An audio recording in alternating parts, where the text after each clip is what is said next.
Today's focus is on a CEO from South Dallas. The medical clinic she runs has been keeping many of Dallas's southern population healthy for the past 25 years. We had a chance to meet with the leader of that group that so many people depend on. Inside the doors of the Martin Luther King Jr. Family Clinic in South Dallas are a staff and a leader on duty providing medical care to patients. How's it going today? You have a lot of patients today. Joyce Tapley is the CEO. Quality patient care is a priority. For people who haven't really valued health, we try to do whatever we can to spend time talking to them and getting patients comfortable with us so that they know that we really care about their health and we want them to do the same. Now in her 12th year, Tapley has made many positive changes. The clinic offers a wide range of services, and the medical staff is one of the best. We are a private practice group. We have internal medicine and pediatrics, family practice, OBGYN, we have behavioral health, dentistry, and a pharmacy. We want to do whatever we can to save lives and to be accessible and affordable. We have extended hours, so we stay open until 7, 4 nights a week. And we have all of our providers are board certified and have their Texas license. Tapley is committed to making sure that her staff reflects the culturally diverse population they serve. She believes additional training for staff is key to providing superior service. I've wanted to develop the people that I work with and to give them opportunities to be able to develop their skills and get more certifications. So I try to do whatever I can as a business person to help grow the people who work here. Visiting with the people waiting brings a smile to her face. The clinic receives some federal funding. Patients are responsible for the services they receive. For those in need, Tapley explores ways to help them afford their much-needed care. I believe in what we do. If you know you need care and you want to go somewhere where you're going to get taken care of well, this is the place I want people to come. The clinic, by the way, also offers classes in nutrition, exercise, and living with diabetes. For more information on the MLK Jr. Family Clinic, you can visit our website at cdsdfw.com. Joyce Tapley. Thank you. Good morning, everyone. Good afternoon. I'm so glad that you are here, and I appreciate the Denton campus, the Presbyterian campus, the Dallas campus, and also the Houston campus for inviting me here. I think it's an honor to be asked to speak in front of you. I also thought it was an honor that Channel 8 did this story on us. We were highlighted amongst many medical practices within the city, and it gave us an opportunity to be exposed to all the great services that we provide. And I just wanted to let you all know that it's a great honor to be here, and it's also a great honor to be able to be in the public limelight.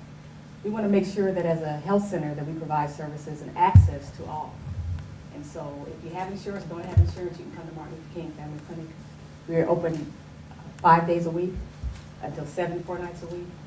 And we do whatever we can to try to take care of the patients, keep them out of the hospital, and do the best that we can by those patients so that wherever they want to go, if they have a place they can choose MLK Family Clinic. Now I know you're looking at me saying, why does she have this on? It's cold outside, but it's warm inside. Well, I wanted to make an observation that I know most of us have recognized throughout in this time frame of life. People spend a lot of time thinking that if someone has been successful or made it to the top, then they have to look a certain way. They have to dress a certain way. They have to have a certain type of car, have a certain type of shoes. But the bottom line is, when you take the hat off, you have to have book smarts and you have to have common sense. That's most important. When you take off the shoes, the fancy shoes, or the guys that wear gaiters, you have to be well-grounded and stand firm on your feet. And then when you take off the robe, you've got to make sure that you can breathe and move around, because what you'll be doing in life is making changes to you so that you can do better and you can achieve what you want to achieve. And you can make this transition from going from vision to action. And I'm here to share with you 3 C's and 3 P's on how you can get there. The first C, what I'd like to do is show you with this video. Dismissed from drama school with a note that read, wasting her time, she's too shy to put her best foot forward. Turned down by the Decca recording company who said, we don't like their sound and guitar music is on the way out. A failed soldier, farmer, and real estate agent. At 38 years old, he went to work for his father as a handyman. Cut from the high school basketball team, he went home, locked himself in his room, and cried.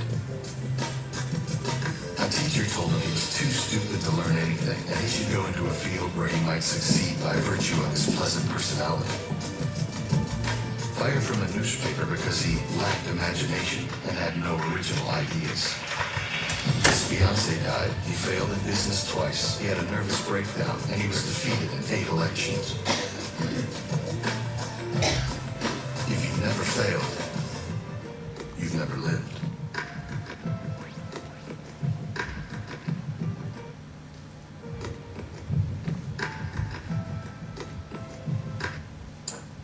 How many know that in life you're going to have to take risks? Or do you think it's just very smooth and everything goes just fine and anything you want to get? Have you been there where everything works out just well, just as fine? Okay. I want to just add one more piece to that. It's not a video, it's more of some information for you about one additional person.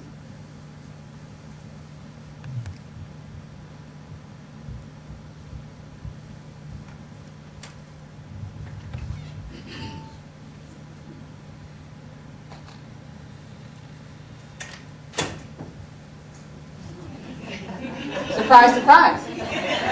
I guess all the CEOs and all the big time folks who made it big, according to what we think, life really isn't that easy, is it? So what do these people have in common?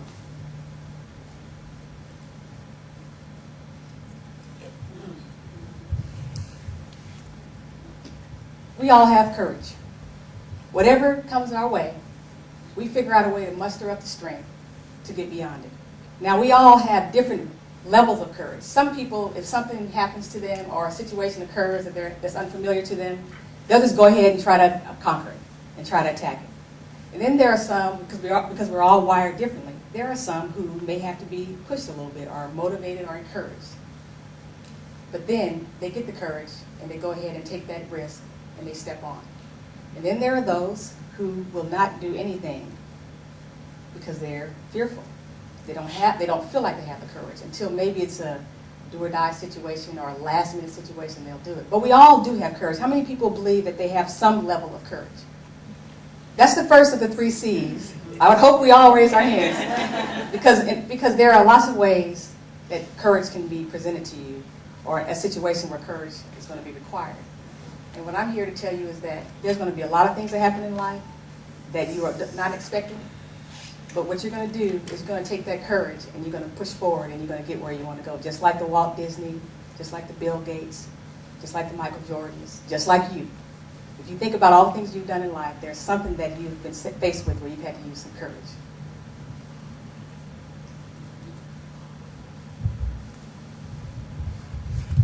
So they use courage to overcome their challenges. I want to tell you a little bit about a story of my father when he was growing up. When he finished school, he was 17 or 18 years old and went to the Air Force.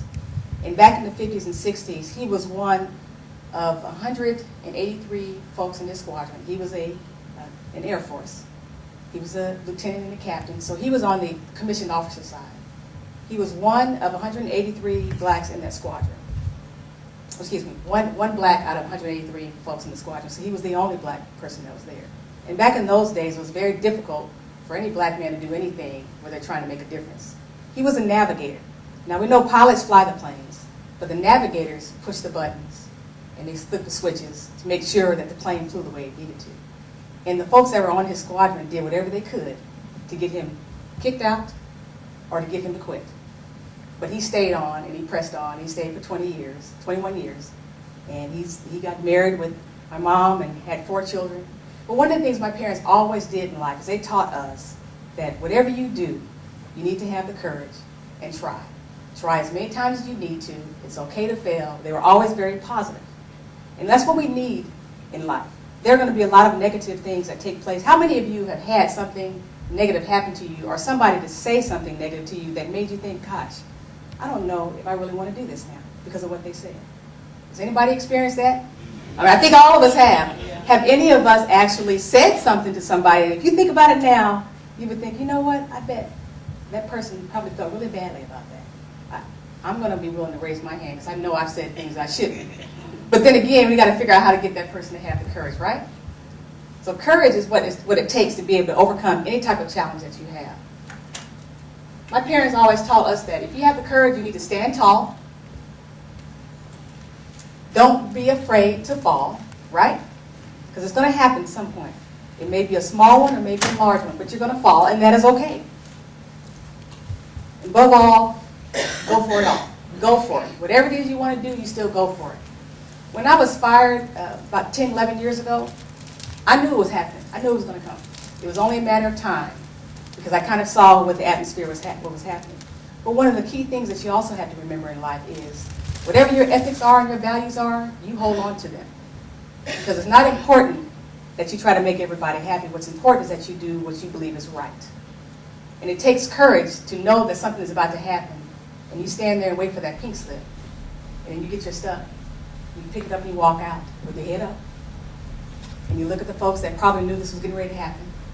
And you smile and you say, thank you, and I'll see you later.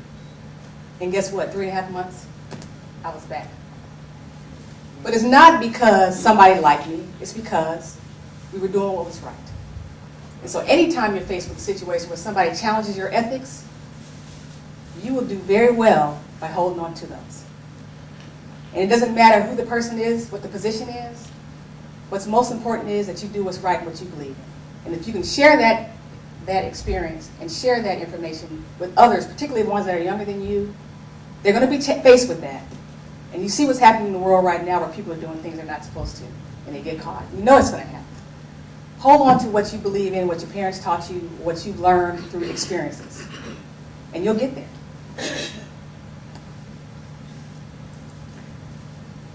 I want to say one other thing before I get to this part.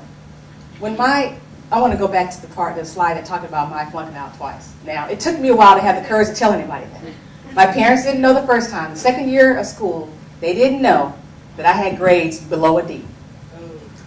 And I did whatever I could to apply for another school. And my third year, I wasn't doing too well. I was working full time. And I didn't get the grades that I needed to get. So I called my dad, and I talked to him. I said, you know what, Dad? I was crying. I said, Dad, I don't think I'm going to be able to do this. I want to be a doctor. I want to do this, but I don't know how I'm going to be able to do it. My grades are poor. They're bad. So my dad said, well, you know, it took me 21 and a half years to get out of college. And I said, no. My dad was the smartest person in the world as far as I knew. But he told me it took 21 years to get out of college. And I said, well, why did it take so long? He said, because I kept failing. I kept flunking. And he showed me his grades. And I said, well, you know what? I think I can get out of school much faster than that. So I got back in. Another reason why I went back to school is because my father and my mom always told me that if you try to come back home, we're going to move and not give you a foreign address. So you've got to do whatever you can to stay in school. If you want to be able to buy the house, do all the things you want, travel and all those types of things, you're going to have to stay in school and get a degree, one that you can take and last forever. Now, when I was in high school, I was accepted to the California Institute for Arts for drawing. You know how they had the little picture in the magazine, you draw that? Well, the guy came out, talked to me, gave us a scholarship, but it wasn't enough for me to get the full scholarship, so I couldn't go there. So I ended up getting a degree in mathematics and finished school finally. Because one of the things my dad said is that you're not on anybody's time but yours. I know that it says that you get in and out of school in 4 years, but you're not on anybody's time but yours as long as you do it. Now, I'm the first of 4, and of course I had to set an example, so I had to get out. Matter of fact, I think my brother, who was 6 years younger than me, probably got out at the same time I did. And that's okay. That is okay, as long as we all got out. Courage. Courage also means taking the risk to stand up for what you believe is right and be willing to stand alone. Because sometimes that happens. You will be by yourself. You may not be lonely, but sometimes you'll be by yourself. And that's okay also. Because there are a few other people in this world that are going to be by themselves too. Just do what is right, have the courage, and tell others about it. Then I want to also show you a few reference materials that relate to courage. Has anybody seen the Grace Card or read the book? Those are two good. That's a good book and a good movie to see. Let's talk about the next scene.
what he just did? He fell.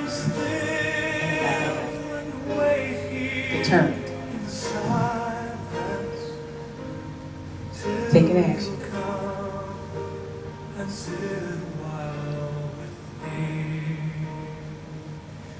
You raised me up so I could stand on mountains. You raised me up to walk on stormy seas. I am strong when I am on your shoulders. You raise me up to more than I can be.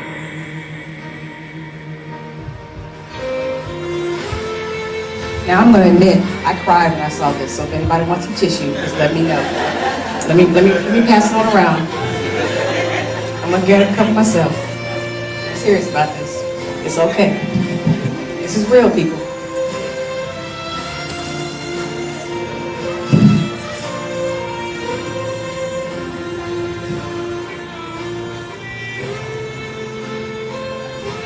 He wanted it that bad.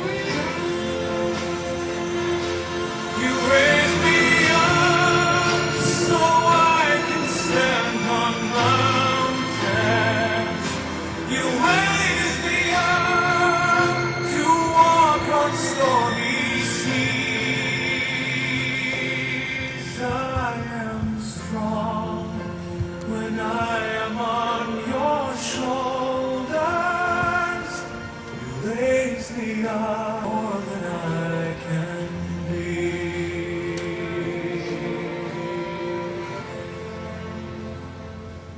I don't want to start crying again, but what do y'all think about that? What do you think, what seed do you think he had in him to continue to get up instead of just walking the other direction and refusing for people to help him until his father came?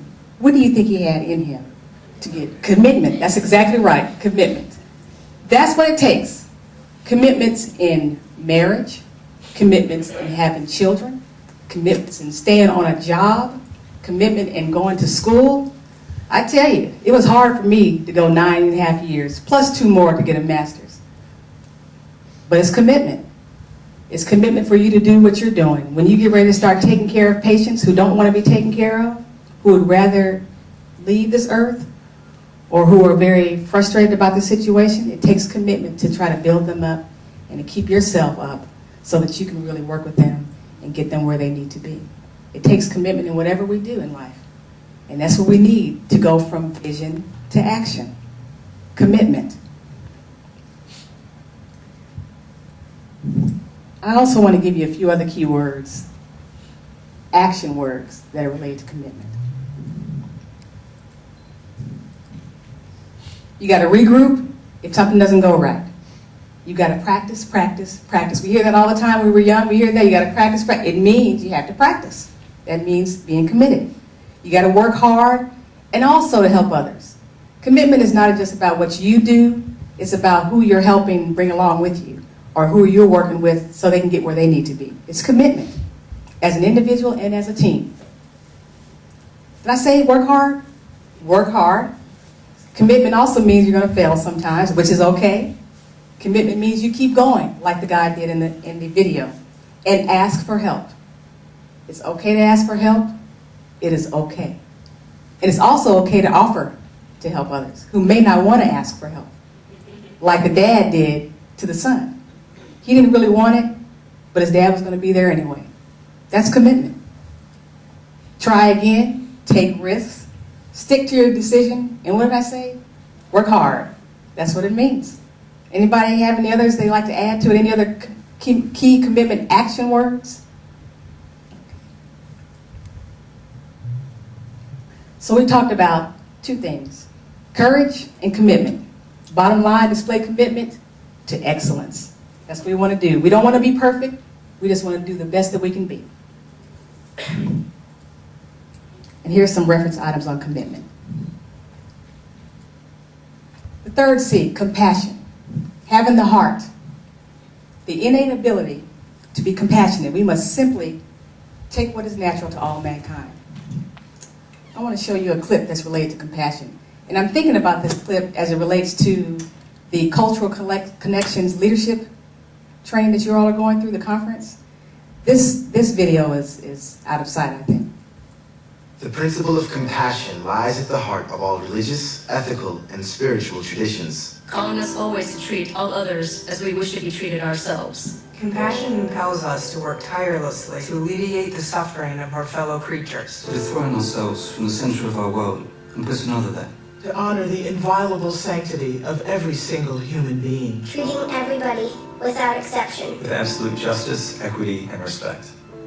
It is also necessary in both public and private life to refrain consistently and empathically from inflicting pain. To act or speak violently out of spite, chauvinism, or self-interest. To impoverish, exploit, or deny basic rights to anybody. And to incite hatred by denigrating others, even our enemies. Is a denial of our common humanity. We acknowledge that we have failed to live compassionately. And that some have even increased the sum of human misery in the name of religion. We therefore call upon all men and women to restore compassion to the center of morality and religion. To return to the ancient principle that any interpretation of Scripture that breeds violence, hatred, or disdain is illegitimate. To ensure that youth are given accurate and respectful information about other traditions, religions, and cultures. To encourage a positive appreciation of cultural and religious diversity. to cultivate An informed empathy with the suffering of all human beings, even those regarded as enemies. We urgently need to make compassion a clear, luminous, and dynamic force in our polarized world. Rooted in a principled determination to transcend selfishness. Compassion can break down political, dogmatic, ideological, and religious boundaries. Born of our deep interdependence, compassion is essential for human relationships and to a fulfilled humanity. It is the path to enlightenment and indispensable in the creation of a just economy and a peaceful global community. What do you think about that? Compassion. It's what's in your heart, what's inside of you. I've learned in the 20 or so years that I've been in healthcare as an administrator of some sort that people are pretty much how they are. And we really can't change others. We can only work on ourselves. And when they have the right heart, they will do all that they can to do the right thing. When you have the right heart and you make an error, you make a mistake, then you know that it's okay to make the mistake and you try again. And you acknowledge that. And that's what's important too, that we teach our kids, we teach our friends that having that type of compassion, that type of empathy is what's going to help us as a world. We are here, there are various races of people, cultures, different ideologies. All we need to do is work together and work for the common good and do what we believe is right. Martin Luther King said this on many occasions, and he believed, just as I do, that we can all do things to the good. We can all help each other, we can all work together, we can all live together. And we should. That is the way it's designed. And so any opportunity that you have to help another, please do so. That's being compassionate. 3 C's: courage, commitment, and compassion. Now, 3 C's, there are some things we have to do to get to the action by using 3 P's. Here's the first P: performance. Outdo everyone. Not saying be the best, I'm just saying outdo them. That's all I'm saying. Benjamin E. Mays said, whatever you do, strive to do it so well that no man living and no man dead and no man yet to be born can do it better. Now that was his actual poem and writing for commitment, but I put it here for performance because it really is talking about outdoing it. But of course it takes commitment to perform, right? Okay. Talk a little bit about the other P. Second P is personal growth. Personal balance, family balance, and health. My father's parents died at age 21 and 26 of tuberculosis. He had an older brother that died of another preventive disease. He had 4 children. On my mom's side of the family, her mother died of breast cancer at 55. Father died much later, 20 years later or so, of cancer and heart disease. On my mom's side of the family, got diabetes, hypertension, heart attacks, high cholesterol, thyroid cancer. We've got all the spectrums that you usually see here that blacks have. I had thyroid disease at age 17, which meant I had to take medicine to keep it from potentially turning into cancer. I had high cholesterol, almost 300 at age 18, with a 5% body fat, just as lean as can be, as active as can be. And 2 years ago, I was diagnosed with diabetes. Now, I know we have a lot of secrets in the family, but what's really important is that we share our health secrets. So who knows right now of family members who have any kind of health conditions in their family? Do you all talk about it? Does anybody know what their parents have? Okay, not very, some people do. Now let me ask this question. All the females who are 40 and up, you can just nod your head. Have you had your mammogram? All the males, 45 and up, have you had your prostate exam? Who's gone to the dentist for the last, at least twice in the last 12 months? Who's gone to get their regular physical in the last year? Who walks or runs or does some type of exercise? Let's see here. I'm doing all this because I know I have to do it now. See, I didn't do that about 10 years ago. But all I'm saying is it's very important that you have a family balance, not only for taking care of your family members and your spouse and your children, but taking care of you. It's very important that if you want to get to work every day and drive your car, your health has to be in the right condition. If you can spend time putting gas in the car and oil, getting an oil change, getting insurance for the car, you can take care of your life. That's a whole lot more important. You can't even drive a car or pay your bills if your health is not right. Robert and I, my husband right there, my Mr. Wonderful, we've been together for 15 years. And in this time frame, this day and age, 15 years is a long time. But it takes commitment, compassion, and courage. We both have to perform. We both do whatever we can to make sure we go to the doctor like we're supposed to. We try to make sure our kids eat healthy. Our oldest daughter is just graduated from college, and she's working now, so that's one less person on the payroll. We have an 11-year-old and a 7-year-old still in school, so we know we have to make sure we stay healthy so we can go to work, so we can get paid, so we can take care of our kids and ourselves. But it's very important that we have a good professional and personal growth, family, and health. What's also important is the perception, not of what people think of you, but how do you see yourself? I see myself as, I may be called a CEO, but I'm a wife and a mother, and I'm just a person trying to do the right thing and try to reach some of my own goals and some of our family goals. Perception, think big and be yourself. What do you think about that? I know a lot of us want to look that way, but most of us, we're kind of little, but that's okay. It's what's important to you. What is important to you is how you feel about yourself. A lot of folks are going to do things and say things that you may not agree with, and that's okay too, because it happens. But you're going to have the courage. You're going to be committed to do what you want to do. You're going to have the compassion. You're going to take care of that performance because you're going to outdo them, and you're going to take care of your family and yourself and have a perception. 3 C's plus 3 P's equals dream achieved. These are just a few tools to add to your toolbox. I know you've probably been to various presentations and you've heard different ideas on what you can do to make it in life. But I wanted to also thank my husband for giving me the idea of doing this because I like math now that I've finished school, now that I passed. 3 C's plus 3 P's equals dream achieved. And so I could relate to this. I hope you can too. I'd like to leave you with one last thought, but I'd like for everyone here to say it with me, because this applies to you. Just a Minute by Benjamin E. Mays. Everybody together. I have only just a minute, only 60 seconds in it. Forced upon me, can't refuse it, didn't seek it, didn't choose it. But it's up to who? Me, to use it. I must suffer if I lose it, give account if I abuse it. Just a tiny little minute, but eternity is in it. What are you going to do with that minute? Thank you.